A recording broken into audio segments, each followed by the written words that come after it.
You're 48, Derek. The tech industry doesn't want dinosaurs. Trevor Manning leaned back in his leather chair, that smug grin spreading across his face like he'd just delivered the punchline to the world's cruelest joke. He was about to find out how wrong he was. I set my company laptop on his desk with a soft thud. Then the manila folder. 8 years of building truck flow dynamics from the ground up, and this bastard thought I was done. Good luck finding another job at your age in this market, he continued, flipping open the folder to scan my resignation letter. That same chuckle I had heard 1,000 times before, the sound of a man who'd built his entire career on other people's work. I didn't flinch, just stood there in my worn jeans and polo shirt, hands at my sides, looking him dead in the eye. Meanwhile, he's sitting there in his $3,000 suit, fresh from another LinkedIn post about innovative leadership with some stock photo of hands stacked together. My name is Derek Paulson, senior software architect, divorced father of 2. And for 8 years, I'd been the brain behind every system that made truck flow dynamics worth $200 million, while this fraud took all the credit. The tech industry moves fast, Trevor said, leaning forward like he was doing me some kind of favor. Companies want young blood, fresh ideas. You really think anyone's going to hire a divorced single dad with outdated skills? Face it, guys your age should focus on mentoring young talent, not trying to be rock stars. That familiar knife twist. He'd been using my divorce against me for 3 years now. Subtle comments about lifestyle stability and family commitments whenever promotion discussions came up. Never mind that I'd been busting my ass working 60-hour weeks to pay child support while he lived in his Cherry Hills Village mansion with his real estate agent wife, driving his Tesla Model S to work every morning. That's when I opened my mouth for the first time since walking in. I've already been hired, I said, voice steady as bedrock. Apex Logistics Solutions. Principal architect. 140,000 base plus equity. His smile dropped like a stone. Apex? His face went pale. You can't do that. We have non-compete agreements, NDAs. I shook my head slowly. Check your records, Trevor. I never signed either. You said you didn't want to scare off talent with excessive paperwork. Remember? The silence stretched between us like a taut wire. He was blinking fast now, probably running through every conversation we'd ever had about company policies. Besides, I added, picking up my folder, I think you're confusing me with someone else. I was never your talent. I was your safety net. The unraveling started 2 years ago when Sarah packed the last box on a Tuesday morning in March. 18 years of marriage, reduced to cardboard containers and a custody agreement that gave me alternating weekends with Jake and Emma. It's not about the hours you work, she said, taping up a box marked Kitchen Sarah's.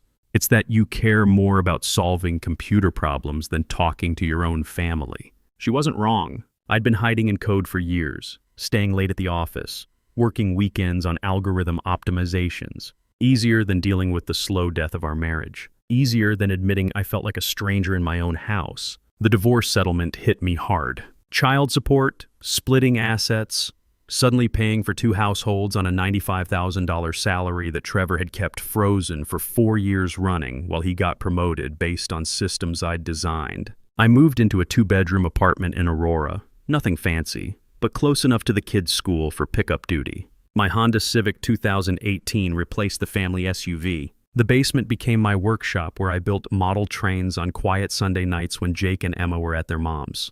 Budget constraints, Trevor would say during my annual reviews. But you're such a valuable contributor, Derek. We really depend on your stability. Stability. Code word for, we know you can't leave because you need the health insurance and steady paycheck for child support.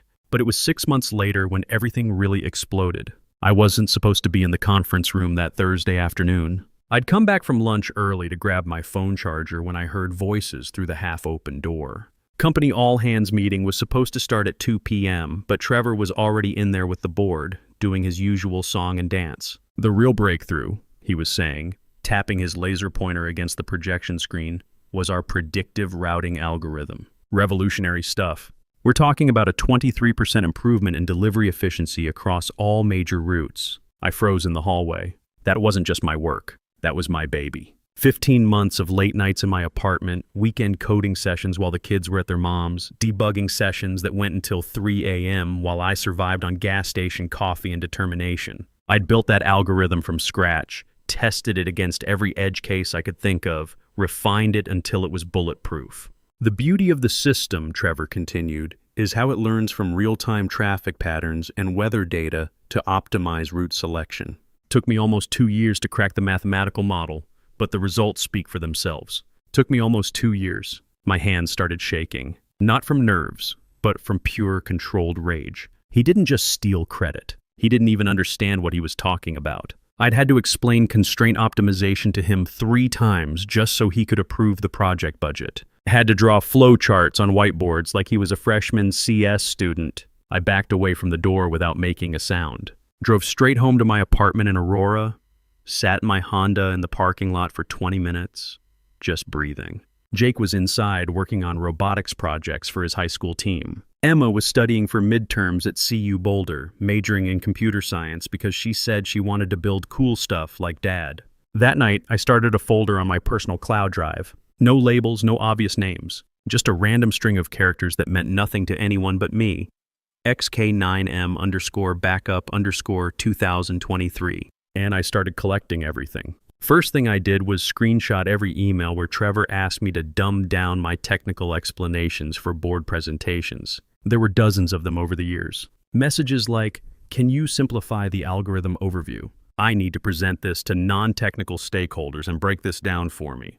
What's the bottom line impact? I don't need all the mathematical details." Then I started recording voice memos during my late-night coding sessions. Sitting in my apartment at 11 p.m., talking through my problem-solving process out loud while I worked on my personal laptop. Time-stamped audio of me working through the mathematical models, explaining constraint optimization theories to myself, debugging edge cases that kept me up until 2 a.m. March 15th, 11:47 p.m. Working on the weight distribution problem for multi-stop routes. The issue is that standard algorithms treat each delivery point as independent, but real-world logistics has cascading effects. If you optimize Route A without considering how it affects driver availability for Route B, pure documentation of the creative process, proof that I was the one doing the actual thinking while Trevor was at home posting motivational quotes on LinkedIn.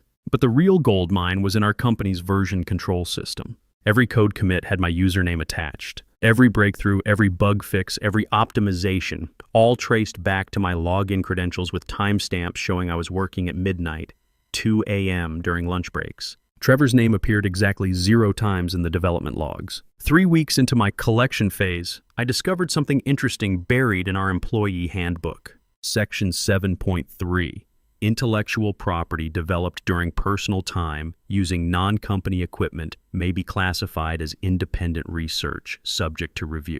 Vague language, probably put there by some lawyer who never thought it would matter. I spent the next month working exclusively on my personal laptop during evenings and weekends, rebuilt portions of the routing algorithm from scratch, improved the efficiency by another 8%, documented every step. All on my own time, my own equipment, in my apartment while Jake worked on robotics projects at the kitchen table and Emma called for help with her data structures homework. Then I did something Trevor would never see coming. I wrote up a routine policy clarification for the intellectual property section. Clean language, nothing flashy. Just enough to protect personal research contributions developed outside company hours using personal equipment. Walked it into Trevor's office on a Tuesday morning with my usual stack of status reports. Legal wants us to update our IP compliance for vendor contracts, I told him, setting the document on his desk.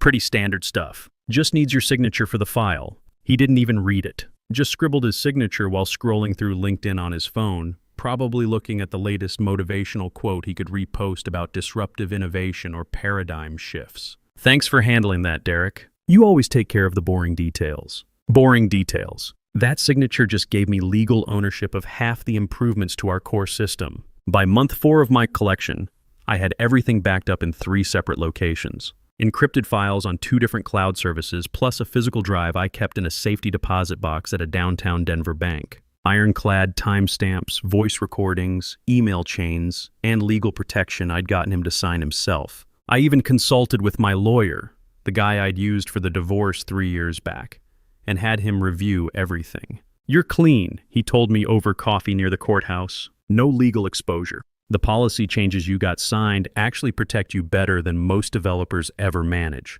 I just needed the right opportunity to use it all." That opportunity came at the Colorado Tech Expo in downtown Denver. I was manning our booth, basically standing there like a prop in my company polo shirt while Trevor worked the crowd in his tailored suit. Tesla car keys prominently displayed on the table, when I spotted her across the convention floor. Rachel Torres, Vice President of Engineering at Apex Logistics Solutions, our biggest competitor. Former Air Force engineer who'd built Apex from a startup into a major player. I'd been following her career for years, reading her technical papers, respecting her work from a distance. She recognized me first. "You're Derek Paulson, right?" she said, walking up to our booth with the confidence of someone who'd commanded military engineering teams. "I've been wondering who actually builds the systems your CEO keeps talking about at these conferences." Trevor was 20 feet away, deep in conversation with some potential investors, gesturing wildly about disruptive innovation and next-generation paradigms. I looked at Rachel, then back at him, then made a decision. "I build most of it," I said quietly. "Most of it? All of it." He puts his name on the presentations. That got her attention. We talked for 20 minutes by the coffee station. Real tech talk. No fluff, no buzzwords. Distributed computing challenges, scalability issues, optimization trade-offs. The kind of conversation I hadn't had with anyone at my own company in years. She knew her stuff, asked questions that only someone with deep engineering background would think to ask. "I've been trying to figure out how TruckFlow's routing system works for 2 years, she said. "Our engineers keep hitting walls trying to reverse engineer the logic patterns." "That's because the core architecture uses layered constraint optimization," I said. "Most people try to solve it with standard pathfinding algorithms, but that doesn't account for real-world variables like driver hours of service regulations, vehicle capacity constraints, and dynamic priority adjustments." When she handed me her business card, she looked me straight in the eye. "If you ever want to work somewhere that values the actual builders instead of the talking heads, give me a call. We need a principal architect, and from what I can see, you're completely wasted here." I didn't call Rachel right away. Spent 2 weeks thinking it through, running scenarios, checking my legal position one more time. That weekend, I took Jake and Emma hiking in Rocky Mountain National Park. Told them I might be changing jobs soon, getting a better opportunity. Emma, 19 and studying computer science at CU Boulder, was excited. "Dad, you've been talking about those algorithms for years. Maybe you'll finally get credit for your work." Jake, 16 and captain of his high school robotics team, was more practical. "Does it pay better?" "Because Mom says college is expensive." Smart kids. They'd inherited my problem-solving instincts, just applied them to different challenges. That night I called Rachel. We met at a brew pub near Coors Field. No corporate setting, no formal presentation, just 2 engineers talking shop over beer and nachos. "I looked into your background after the expo," she said, cutting straight to business. "Your fingerprints are all over TruckFlow's patent filings. 8 different algorithms, all listing you as primary inventor. 8, actually. They missed one in the filing." She smiled. "We've been trying to figure out how TruckFlow's routing system works for 2 years. Our engineers keep hitting walls trying to reverse engineer the logic patterns." For the next hour, I walked her through the theoretical framework, not revealing proprietary code, just explaining the approach. The mathematical models, the decision trees, the machine learning components that adapted to traffic patterns and delivery constraints. By the end of the conversation, she leaned back in her chair and said, "Principal architect, 140,000 base plus equity that vests over 4 years. Your own team of 22 engineers, full development authority, and will cover all legal costs if your current employer tries anything stupid." I thought about my apartment rent, Jake's college fund, Emma's tuition bills. Thought about 8 years of watching Trevor take credit for my work while keeping my salary frozen at $95,000. I shook her hand. "When do I start?" "Soon as you're ready to walk away from that place." I didn't quit immediately. Spent another month preparing everything. Transferred all my personal files to external drives, cleaned up my documentation, made sure every timestamp was clear and defensible. More importantly, I stopped doing anything extra. No more late nights fixing Trevor's presentation slides. No more weekend debugging sessions. No more urgent patches to keep our systems running smooth. I just did my basic job requirements and went home to coach Jake's robotics team and help Emma with her data structures homework. The cracks started showing within 2 weeks. Client complaints started trickling in. Minor system glitches that I would normally catch and fix before anyone noticed. Optimization routines running inefficiently because I wasn't there to babysit them. The predictive algorithm started producing suboptimal routes because it needed constant fine-tuning that only I knew how to do.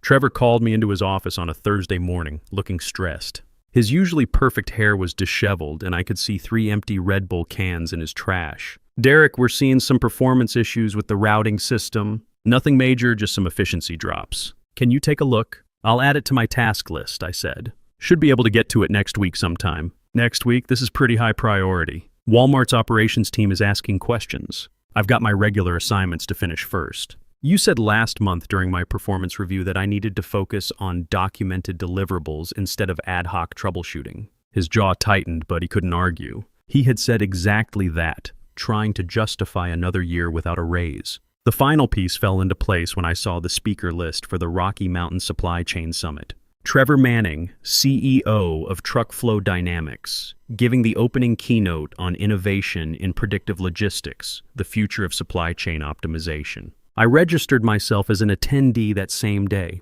Rocky Mountain Supply Chain Summit, grand ballroom at the Marriott downtown, packed with about 1,200 industry professionals. I sat in the back row, arms crossed, wearing jeans and a button-down shirt while everyone else was in suits. Rachel Torres was 5 rows ahead of me, part of Apex's delegation. Trevor took the stage in his expensive charcoal suit, the one his wife probably picked out during their last shopping trip to Cherry Creek Mall. His MBA from CU Boulder prominently displayed in his bio slide, along with photos from various conferences where he'd presented my work. He opened strong. Generic corporate speak about pushing boundaries and leveraging data for smarter solutions. Could have been any CEO at any tech conference. The audience was polite but not particularly engaged. Then came the technical section. Our breakthrough predictive routing algorithm, Trevor said, clicking to a slide with my mathematical models displayed in bright blue text, represents a fundamental shift in how we approach logistics optimization. I felt my hands clench. Those were my equations, my variable notations, my work. The system uses advanced machine learning to predict traffic patterns, weather impacts, and delivery windows with 97% accuracy, he continued. The development process took nearly 2 years of intensive research and modeling to crack the underlying mathematical framework. A hand shot up from the third row. Can you walk us through the statistical framework? What type of regression models are you using for the prediction layer? Trevor smiled, the same confident expression I'd seen him practice in the bathroom mirror before board meetings. It's a hybrid approach. We combine multiple methodologies to achieve optimal results. Non-answer. Pure bullshit disguised as technical expertise. Another question. How do you handle the computational complexity when scaling across multiple regions? The O of n squared problem gets pretty ugly with large data sets. We've developed proprietary optimization techniques that allow for real-time processing at scale. More generic garbage. I could see people in the audience starting to shift in their seats. These were smart people, engineers, researchers, logistics professionals who knew the difference between real technical content and marketing speak. A woman near the front stood up. I recognized her. Dr. Sarah Chen from Colorado State University's Logistics Research Department. She'd published papers on constraint optimization that I had referenced in my own work. I've reviewed your published papers, she said, voice cutting through the room like a blade. The mathematical models you're showing don't match the algorithms described in your technical documentation. The constraint optimization functions are fundamentally different.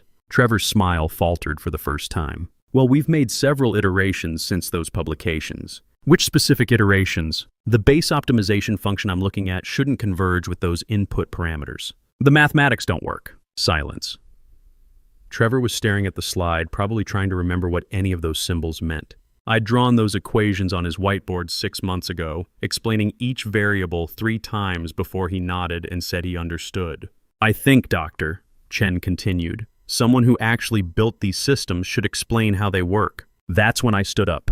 The room went quiet. All 1,200 pairs of eyes turned toward the back row where some guy in jeans and a polo shirt was getting to his feet. I can answer that, I said, loud enough for everyone to hear. Trevor's face went white. He knew that voice, knew exactly who was about to walk down that aisle. I walked past rows of executives and engineers, straight to the front of the room, took the microphone from Trevor's hand without asking permission. He stepped aside like a ghost, probably already calculating how fast he could get to the parking garage. The optimization framework uses a multi-layered constraint satisfaction approach, I began, looking out at the audience instead of at Trevor. The base layer handles route optimization using a modified Dijkstra algorithm with dynamic weight adjustments. The prediction layer runs parallel processing with weighted historical data and real-time traffic feeds. Nods from the crowd. Real engagement for the first time all morning. The reason the mathematical models look inconsistent, I continued, glancing at Dr. Chen,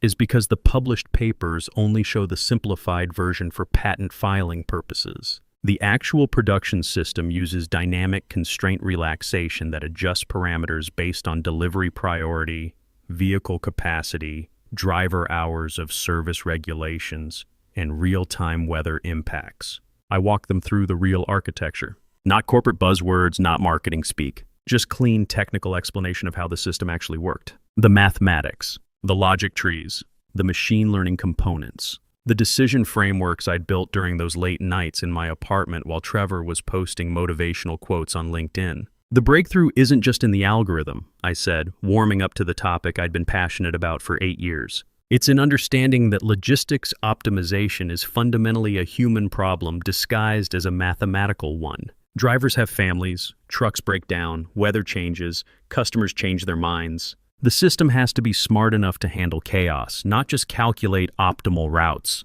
When I finished explaining the real technical architecture, the room erupted in applause. Not polite conference clapping, real recognition from people who understood what they'd just heard. I handed the microphone back to Trevor and walked off the stage. He didn't say another word, just stood there in his expensive suit, exposed as a fraud in front of 1,200 industry professionals. The conference ended in chaos. Reporters, industry bloggers, LinkedIn influencers. Everyone wanted to know who I was and what had just happened. Someone had recorded the whole thing on their phone. By the time I reached the parking garage, the video was already being shared in tech industry Slack channels. I didn't stick around for interviews. Just drove straight to Apex's office in my Honda Civic, past Trevor's abandoned Tesla in the hotel parking lot. Rachel was waiting for me with a cup of coffee and a contract. That was either brilliant or completely insane, she said. Maybe both.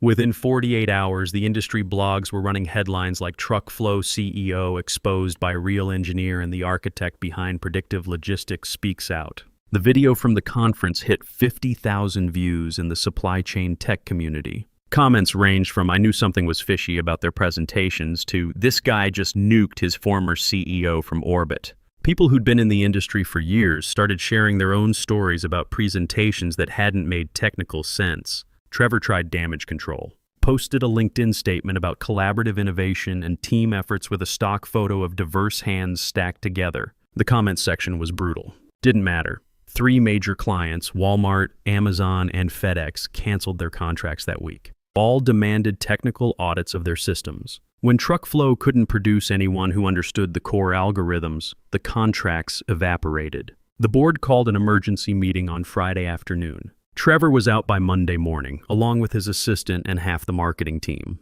By Tuesday, Trevor's LinkedIn profile had been updated to "seeking new opportunities in executive leadership." The motivational quotes stopped. The conference speaking invitations were withdrawn. His wife, apparently unaware of how precarious their financial situation had become, filed for divorce 3 weeks later when the reality of his unemployment hit their mortgage payments. The Tesla got repossessed. The Cherry Hills Village house went on the market. Trevor moved into a studio apartment in Lakewood and started posting resume updates that conveniently omitted his last 2 years at Truckflow. But I learned something else through industry connections. 10 years ago, Trevor had been a decent engineer himself, not brilliant but competent. It was 5 years of corporate politics and the pressure to move up or move out that had turned him into what I'd seen. The system had rewarded his presentations over programming, his networking over algorithms. That didn't excuse what he'd done to me, but it made it more complicated than simple good versus evil. Meanwhile, the industry started digging deeper. Turns out, most of Trevor's previous innovations at other companies had similar patterns. Charismatic presentations, vague technical details, and a trail of overworked engineers who'd left shortly after his arrival. Truckflow struggled for 8 months before being acquired by a larger firm at 30% of its previous valuation.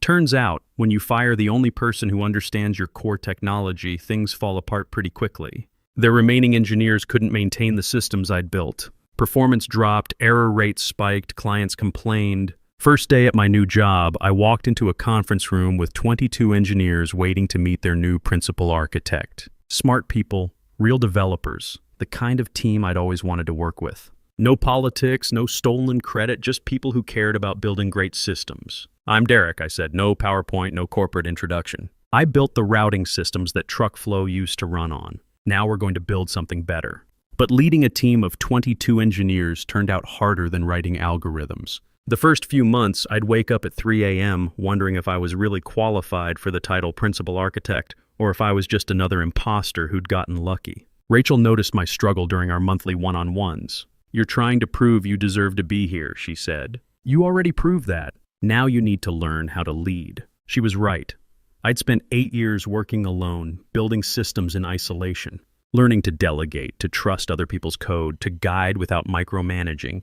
Those were different skills entirely. We spent the next 6 months building exactly what I'd promised: clean code, smart architecture, innovative solutions to problems I'd been thinking about for years. My corner office overlooked downtown Denver with mountains visible in the distance. Real leadership, real recognition, real compensation. The day we launched our new platform, it outperformed TruckFlow's old system by 17% across every major metric. Our clients started seeing immediate improvements. Word spread fast in an industry where performance gains like that are front-page news in trade publications.